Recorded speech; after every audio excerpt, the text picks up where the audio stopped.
Dear friends welcome back to your channel English text analyst friends आज के আমরা মায়া অ্যাঞ্জেলু और অ্যাংলিউর লেখা স্টিল আই রাইজ এই টেক্সটটা পড়তে চলেছি। তো আমরা এই টেক্সটটা পড়ার আগে কিছু পয়েন্টস আমরা একটুখানি এক ঝলক দেখে নেব। দেখো, the text is taken from and still I rise, publication date 12th August 1978, publication place United States, first published book of poetry, publisher Random House, genre poetry. Next আমরা চলে আসবো written in language English, type a lyric poetry or a political poem or a social poem. Lyric পোয়েট্রির definition already আমি আমার চ্যানেলে দিয়ে রেখেছি, তোমরা একটুখানি দেখে নেবে।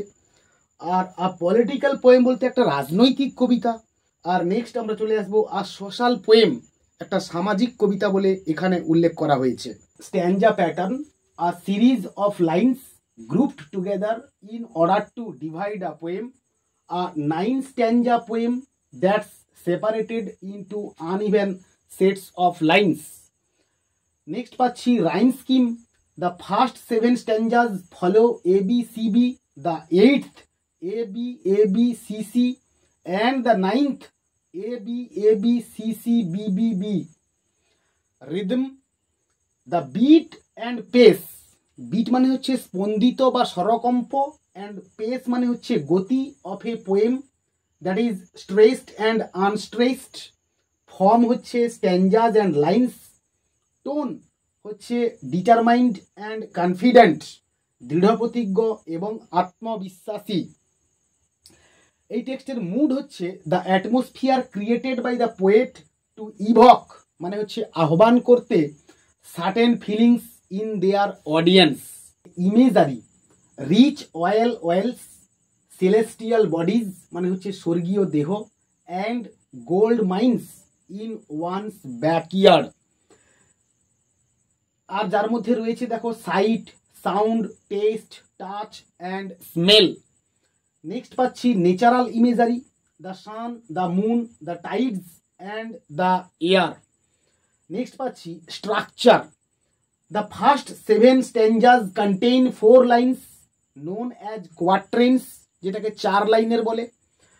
স্ট্যাঞ্জা 8 has 6 lines and the 9th has 9 lines. তো নেক্সট আমরা আরও কিছু ফ্যাক্টস और পয়েন্টস একটুখানি দেখে নেব। দেখো, universal theme, the strength, resilience মানে হচ্ছে আগের অবস্থায় প্রত্যাবর্তন, and courage of black women, কৃষ্ণাঙ্গ নারীদের যে সাহস সেটাকে দেখানো হয়েছে। Universal message, no matter what happens in life there is always greatness to look toward. Concept or central theme, the subject of the poem or what it's about if you like. Next আমরা পাচ্ছি idea or about, self respect, আত্মশ্রদ্ধা and confidence এবং আত্মবিশ্বাস। Next পাচ্ছি story of the poem, racial legacy মানে হচ্ছে জাতিগত উত্তরাধিকার, struggle সংগ্রাম, অ্যান্ড ওভারকামিং অবস্ট্যাকলস এবং কাটিয়ে ওঠা বাধা বা বিপত্তি। আরও কিছু ফ্যাক্টস একটুখানি দেখে নেব। দেখো, the poet asserts herself as a woman, a black woman, and ট্রাম্ফ্যান্টলি rises as other will do show also. Appeal, inspirational মানে হচ্ছে অনুপ্রেরণামূলক। নেক্সট পাচ্ছি what inspire the poet, written during 1970s when the poet got involved in the civil and human rights movements, engaged in political activism and traveled abroad to Africa. তো এই টেক্সটের একটা historical context আমরা একটুখানি দেখে নেব। দেখো, যে অ্যাঞ্জেলিউ wrote Still I Rise in the decade following the American civil rights movement, আমেরিকার নাগরিক অধিকার আন্দোলনে তিনি মানে যুক্ত ছিলেন। This movement was focused on achieving equality for black people আর এই আন্দোলনের উদ্দেশ্য ছিল কৃষ্ণাঙ্গদের যে একটা অধিকার আদায়ের and other people of colour এবং অন্যান্য বর্ণের মানুষদের ইন দ্য ইউনাইটেড স্টেটস মার্কিন যুক্তরাষ্ট্রে। তো নেক্সট আমরা কিছু লিটারারি ডিভাইসেস একটুখানি দেখে নেব। দেখো, নাম্বার 1-এ পাচ্ছি alliteration, number 2 অ্যাসোনেন্স, number 3 কনসোনেন্স, number 4 metaphor, number 5 simile, next imagery, anaphora, personification, irony and finally repetition. তো দেখো, আমি এই লিটারারি ডিভাইসেস বা ফিগার্স অফ স্পিচ বা রেটোরিক নিয়ে আমি পরে আসব। আমি একটা একটা ফিগার্স অফ স্পিচকে নিয়ে আমি আলোচনা করব উইথ এক্সাম্পলস, একটু সময় লাগবে। তো নেক্সট আমরা একটুখানি চলে আসবো। দেখো, রিফ্রেন। রিফ্রেন কি জিনিস বা কাকে বলে? A refrain is a line, phrase or word that is repeated in a poem at regular intervals. It's a poetic device that helps create emphasis, drama and rhythm. Next আমরা পাচ্ছি anaphora. এটা একটা figures of speech. তো এটা নিয়ে বিশদে আলোচনা করছি। এর কারণ হলো এই অ্যানাফোরাটা দিয়ে এই টেক্সটটা শেষ হয়েছে আর কি। তো এর গুরুত্ব একটুখানি বেশি এখানে। The repetition of a word or phrase at the beginning of successive clauses, মানে পুনরাবৃত্তি হবে কোনো শব্দ কিংবা কোনো ফ্রেজের। Example, I rise, I rise, I rise. এই টেক্সটের আমরা একটুখানি থিমস আলোচনা করব ইন ব্রিফ। অপারেশন, নাম্বার 1-এ পাচ্ছি অপারেশন মানে হচ্ছে নিপীড়ন বা নির্যাতন বা জুলুম। নাম্বার 2 রেজিলিয়েন্স মানে হচ্ছে পূর্বের অবস্থায় প্রত্যাবর্তন। নাম্বার 3 রেস অর রেসিজম মানে হচ্ছে জাতি। সেক্সিজম মানে হচ্ছে পুরুষ প্রাধান্যতা। নেক্সট হচ্ছে এমপাওয়ারমেন্ট মানে হচ্ছে ক্ষমতায়ন। নেক্সট পাচ্ছি হোপ, আশা, ফ্রিডম, স্বাধীনতা অ্যান্ড ফাইনালি ডেফিয়ান্স বা অবজ্ঞা। তো নেক্সট আমরা একটুখানি চলে আসবো ইমেজেস অ্যান্ড সিম্বলস। আমরা একটুখানি দেখে নেব। দেখো, নাম্বার 1-এ পাচ্ছি terror and fear, symbolises psychological pain and trauma. Number 2 পাচ্ছি ওয়ান্ডারাস clear, represents speaker's journey from darkness to light, oppression to freedom. Next পাচ্ছি gifts that my ancestors gave, symbolizes the legacy of strength, resilience and hope passed down to generations. Number 4, I rise repetition. The speaker is revealing that she intends to leave behind all age-old effects of slavery and oppression. She plans to rise above it all and she will not allow anyone to get in her way. Number 5, dance.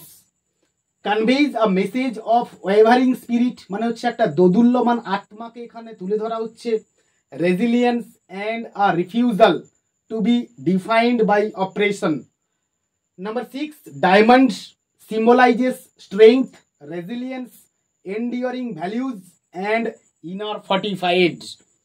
Number 7, history symbolizes the dark past of Afro-American community facing slavery and brutality. Number 8, hearts symbolizes several generations that faced this brutal oppression. Next আমরা চলে আসবো এই টেক্সটের কবির life and works নিয়ে। মায়া Angelo or অ্যাঞ্জেলু was born on 4th April 1928 and she breathed her last on May 28, 2014. She was an American memoirist, poet and civil rights activist. She published 7 autobiographies, 3 books of essays, several books of poetry and is credited with a list of plays, movies and television shows spanning over 50 years. She received dozens of awards and more than 50 honorary degrees. Angelou's series of 7 autobiographies focus on her childhood and early adult experiences. The first, I know why the caged bird sings, 1969, tells of her life up to the age of 17 and brought her international recognition and acclaim. She became a poet and writer after a string of odd jobs during her young adulthood. These included fry cook, sex worker, nightclub performer, and so on. With the publication of I Know Why the Caged Bird Sings, Angelo publicly discussed aspects of her personal life. She was respected as a spokesperson for black people and women, and her works have been considered a defense of black culture. Her works include I Know Why the Caged Bird Sings, 1969, Gather Together in My Name, 1974, Singing and Swinging and Getting Merry Like Christmas, 1976, The Heart of a Woman, 1981, A Song Flung Up to Heaven, 2002, Mom and Me and Mom, 2013, and so on.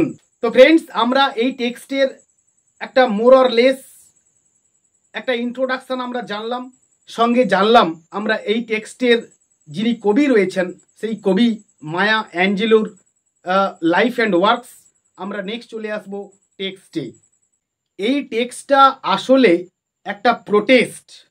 কীরকম protest না, তদানীন্তন সময়ে শ্বেতাঙ্গরা কৃষ্ণাঙ্গদেরকে যে একটা taming করার বা বশে আনার বা তাদেরকে স্লেভ বানিয়ে রাখার যে একটা মরিয়া প্রচেষ্টা করত, তারই বিরুদ্ধে এটা একটা ওপেন ফোরামে একটা প্রোটেস্ট করা হয়েছে এই কবিতার মধ্য দিয়ে।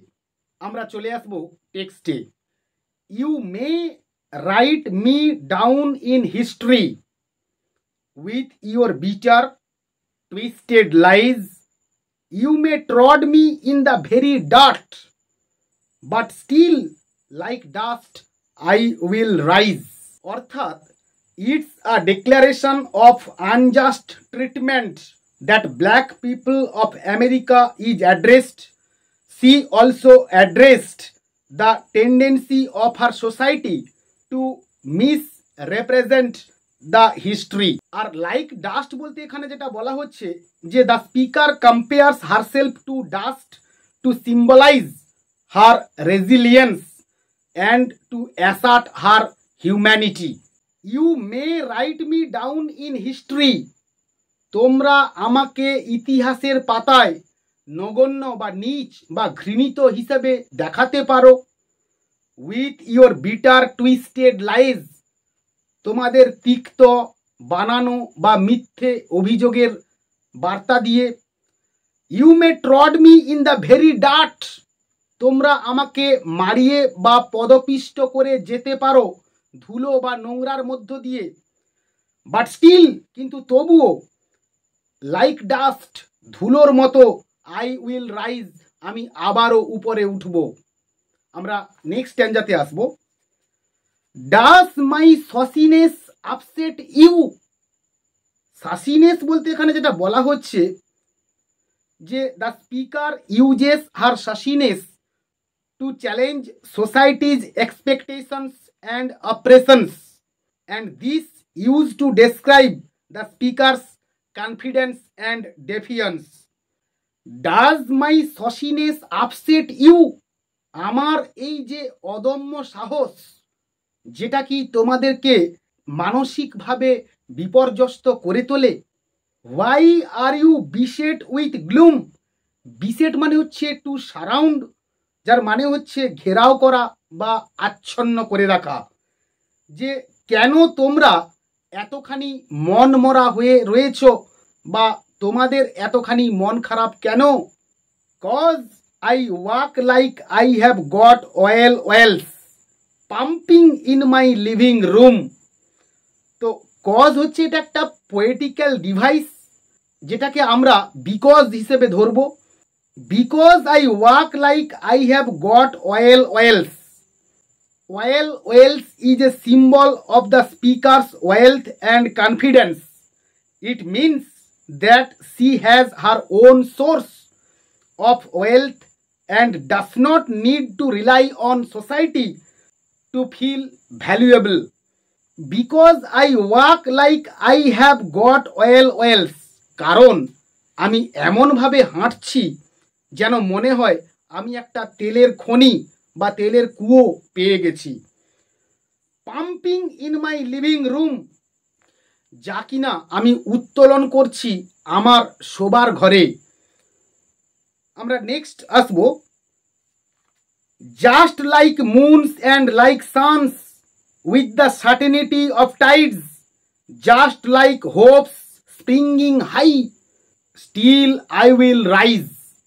Moons and like suns symbolizes the speaker's resilience and defiance in the face of oppression. Our certainty of tides হচ্ছে the speaker's resilience is as certain as the tides which are created by the moon and sun. অর্থাৎ ঠিক যেমন করে রাত পেরিয়ে দিন আসে with the certainty of Tides, ঠিক যেমন করে আবারও জোয়ার আসে, just like hope springing high, ঠিক তেমনি করে আশার সঞ্চার হয় উচ্চে, স্টিল আই উইল রাইজ, এই বলে যে আমি আবারও উঠে দাঁড়িয়েছি। নেক্সট আমরা আসবো, did you want to see me broken, bowed head and lower eyes, shoulders falling down like tear drops, weakened by my soulful cries। তো এখানে একটা শ্রেণী বৈষম্য বা ক্লাস ওয়ার্কে তুলে ধরা হয়েছে, যে বলছে যে did you want to see me broken, তোমরা কি দেখতে চাও যে আমি মানসিকভাবে ভেঙে পড়েছি বা বিপর্যস্ত হয়ে পড়েছি। বাউড হেড, মস্তক অবনত করে, অ্যান্ড লোয়ার আইজ, এবং চক্ষু নামিয়ে বা দৃষ্টি নামিয়ে, শোল্ডার্স ফলিং ডাউন, কাঁধগুলো যেন ঝুলে পড়েছে, লাইক টিয়ার ড্রপস, ঠিক যেন অশ্রু পতনের মতো করে, weakened by my soulful cries, এবং আমার অন্তরাত্মা যেন বিদীর্ণ হয়ে যাচ্ছে। এমনটা কি তোমরা দেখতে চাও? তোমাদের কি দেখার ইচ্ছে রয়েছে? নেক্সট আসবো, does my হটিনেস offend you.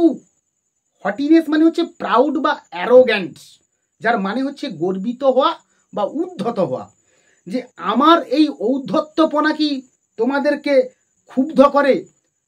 Don't you take it awful hard, আমাদেরকে, দ্যাট মিন্স কৃষ্ণাঙ্গদেরকে অতটা কঠোর বা নিষ্ঠুরভাবে নেওয়ার দরকার নেই বা এমন চোখে দেখার দরকার নেই।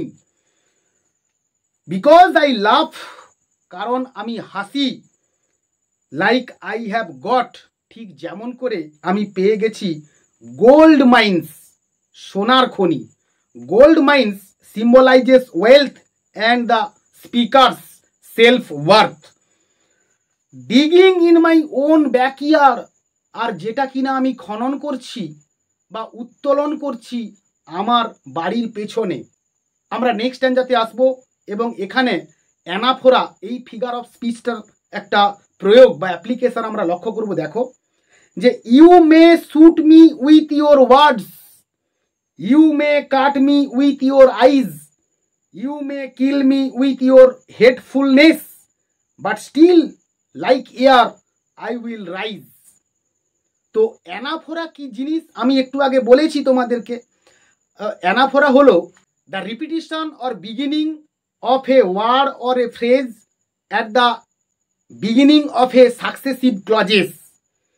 যে you may shoot me with your words, তোমরা তোমাদের বাক্য বাণে আমাকে বিদ্ধ করতে পারো। You may cut me with your eyes, তোমরা তোমাদের বাঁকা দৃষ্টি দিয়ে আমাকে ছিন্ন ভিন্ন করতে পারো। You May kill me with your হেটফুলনেস, তোমরা তোমাদের ঘৃণা বা অবজ্ঞা দ্বারা আমাকে হত্যা করতে পারো। বাট স্টিল, কিন্তু তবুও, লাইক এয়ার, ঠিক যেন বাতাসের মতো, আই উইল রাইজ, আমি উঠে দাঁড়াবই। তো লাইক এয়ার বলতে এখানে একটা societies attempt to oppress her will be in when. অর্থাৎ এই যে সমাজের যে কৃষ্ণাঙ্গরা তাকে যেভাবে একটা নির্যাতনের চোখে বা নির্যাতনের একটা মানসিকতায় তারা লক্ষ্য করত বা তারা সেটা নজরে দেখত, সেটাই কিনা এখানে গভীরভাবে তুলে ধরা হয়েছে বা ব্যক্ত করা হয়েছে। নেক্সট যাতে আমরা আসবো, does my sexiness upset you, does it come as a surprise that I dance like I have goat diamonds at the meeting of my thighs. তো এখানে সেক্সিনেস বলতে যেটা বলা হচ্ছে যে the speaker wanted to celebrate her femininity and self assurance and challenge two societal norms. Does my sexiness upset you, আমার এই শারীরিক কমনীয়তা কি তোমাদেরকে মানসিকভাবে বিপর্যস্ত করে? Does it come as a surprise, আর এটা দেখে কি তোমরা বিস্মিত হয়ে যাচ্ছ? That I dance like I have goat diamonds, আর ঠিক যেমন করে আমি নাচি আর সেটা দেখলে মনে হয় যে আমি কোনো একটা হীরের সন্ধান পেয়ে গেছি। তো ডায়মন্ডস বলতে এখানে বলা হচ্ছে যে diamonds represents the speaker's wealth, power, beauty and sexuality at the meeting of my thighs, আমার উরু বা জাঙ্গের সংযোগস্থলে। Does my sexiness upset you, এই সেন্টেন্সটার দ্বারা একটা রেটোরিক্যাল কোয়েশ্চেন করা হয়েছে, যেটা কিনা রিডার্সদের উপরে ছেড়ে দেওয়া হয়েছে। সেটার অর্থ আমি বলেছি। তো রেটোরিক্যাল কোয়েশ্চেন কি সেটা আমার চ্যানেলের ভিডিও সেকশানে গেলে তোমরা অবশ্যই পেয়ে যাবে। রেটোরিক্যাল কোয়েশ্চেন কাকে বলে, কি ব্যাপার একটুখানি দেখে নেবে। আমরা নেক্সট স্ট্যান্জাতে আসবো। Out of the hearts of history's shame I rise, up from a past that's rooted in pain I rise. I am a black ocean, leaping and wide, welling and swelling I bear in the tide. Out of the hearts of history's same, এটা হচ্ছে একটা metaphor for the speakers ancestors experience of slavery and racial discrimination. তো out of the hearts of the histories same, ওই কুঁড়ে ঘরের লজ্জার, অত্যাচারের বা ব্রুটালিটির ইতিহাসকে পেছনে ফেলে রেখে আই রাইজ, আমি উঠে দাঁড়িয়েছি, up from a past that is rooted in pain, ওই শুরুর দিকের অতীতটা যা কিনা ছিল অত্যন্ত যন্ত্রণাক্লিষ্ট বা যন্ত্রণাবিদ্ধ। আই রাইজ, আমি উঠে দাঁড়িয়েছি। I am a black ocean, black ocean রেপ্রেজেন্টস the speaker strength and power, আমি হলাম ঠিক যেন এক কৃষ্ণ সমুদ্রের মতো, লিপিং অ্যান্ড ওয়াইড, উদ্বেলিত বা আন্দোলিত এবং যার বিশাল একটা ব্যাপ্তি বা বিস্তার রয়েছে। Wailing and swelling, wailing and swelling symbolises the Ocean's reproductive capacity and the speakers power to rise above অপ্রেশন। উৎসারিত বা উচ্ছ্বসিত, I beer in the Tide, জোয়ারের মধ্যেও যা কিনা আমি সহ্য করি বা আমি হজম করে নিই। আমরা ফাইনাল স্ট্যান্জাতে আসবো। Living behind Knights of terror and fear I rise into a day break that's ওয়ান্ডারাসলি clear I rise, bringing the gifts that my ancestors gave, I am the dream and the hope of the slave. I rise, I rise, I rise. Leaving behind nights of terror and fear. Here, the poet is rising above a time of trauma and entering a time of flourishing era. আতঙ্ক এবং ভয়ের অনেকগুলো রাতকে পেছনে ফেলে রেখে I rise, আমি উঠে দাঁড়িয়েছি। into a daybreak that wondrously clear. Daybreak means the speaker's emergence from a time of trauma into a flourishing era. Into a daybreak that's ওয়ান্ডারাসলি clear. অবতীর্ণ হয়ে গেছি একটা নতুন সকালে বা একটা নতুন ভোরে, যা কিনা বিস্ময়করভাবে পরিষ্কার বা স্বচ্ছ বলে মনে হচ্ছে। আই রাইজ, আমি উঠে দাঁড়িয়েছি। Bringing the gifts that my ancestors gave. Gifts বলতে এখানে বলা হচ্ছে strength and resilience. Bringing the gifts that my ancestors gave. আমি পূর্বপুরুষদের থেকে প্রাপ্ত পরিচয় আমি সঙ্গে করে নিয়ে এসেছি। I am the dream and the hope of the slave. আমি হলাম স্বপ্ন, আমি হলাম আশা অফ দ্য স্লেভ, মানে হচ্ছে সেই সমস্ত কৃতদাসদের। অর্থাৎ দ্য স্পিকার একটা নিজেকে রোল মডেল বা একটা আইডল বা একটা আইকন হিসেবে এখানে প্রেজেন্ট করতে চেয়েছেন, যে তিনি যেমন করে স্ট্রাগল করে একটা সঠিক জায়গায় নিজেকে সামাজিকভাবে সুপ্রতিষ্ঠিত করতে পেরেছেন, ঠিক তেমনি করে তাঁরও স্বজাতিরা, আরও কৃষ্ণাঙ্গ মেয়েরা, আরও কৃষ্ণাঙ্গ মহিলারা, যাতে করে তারা নিজেদেরকে স্লেভ এটা না ভেবে তারাও যেন তাদের পরিচয় নিয়ে তারা বড় হতে পারে এবং তারা যেন সুপ্রতিষ্ঠিত হতে পারে।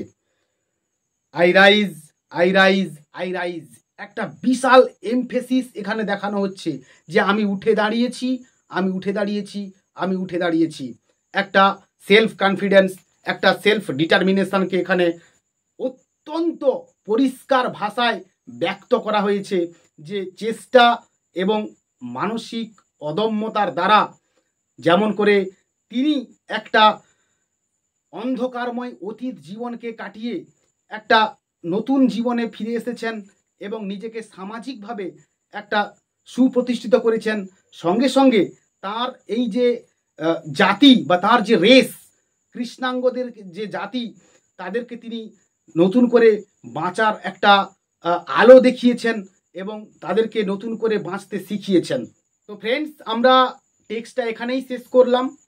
আমার এই টেক্সটের অ্যানালিসিস তোমাদের কেমন লাগলো তা অবশ্যই তোমরা কমেন্টের মাধ্যমে জানিও।